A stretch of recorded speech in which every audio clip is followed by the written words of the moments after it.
And we want to talk now with Mark and Deb Riss.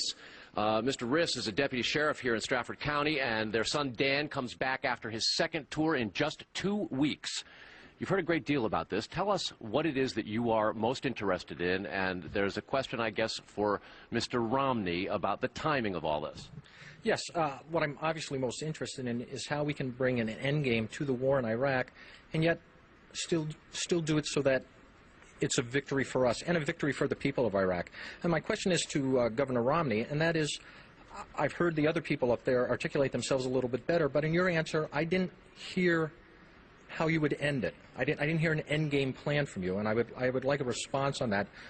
And also along those same lines, sir, a comment. I don't think you fully understand how offended my wife and I were, and probably the rest of the people who have sons, daughters, husbands, and wives serving in the war on terror, to compare your son's attempts to get you elected to my son's service in Iraq. I know you apologized a couple days later after a firestorm started, but it was wrong, sir, and you never should have said it.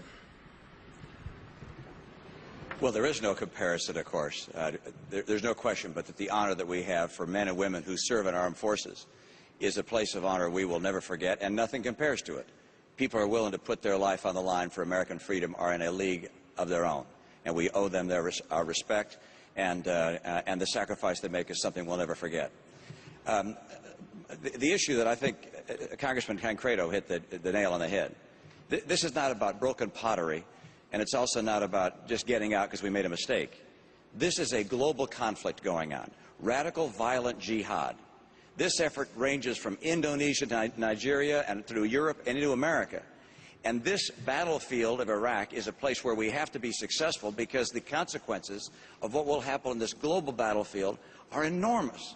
And that's why it's so important for us to be successful with the surge. And I agree, it looks successful. I certainly hope it's going to be fully successful. And as we are able to do that, we're going to see ourselves able to continue in our efforts to overwhelm jihad. The key is this.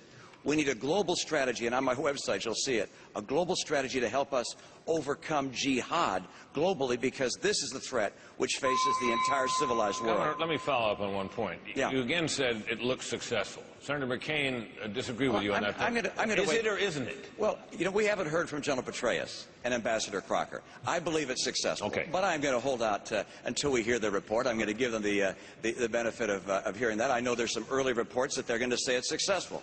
And I certainly hope that's the case. But let's listen to their report. Okay. And assuming success, let's start bringing our troops back when they feel it's the right time to do so, to make sure that we move to the support stage out of a posture of strength and not out of a posture of bowing to the Democrats. The Democrats want to remove al-Maliki.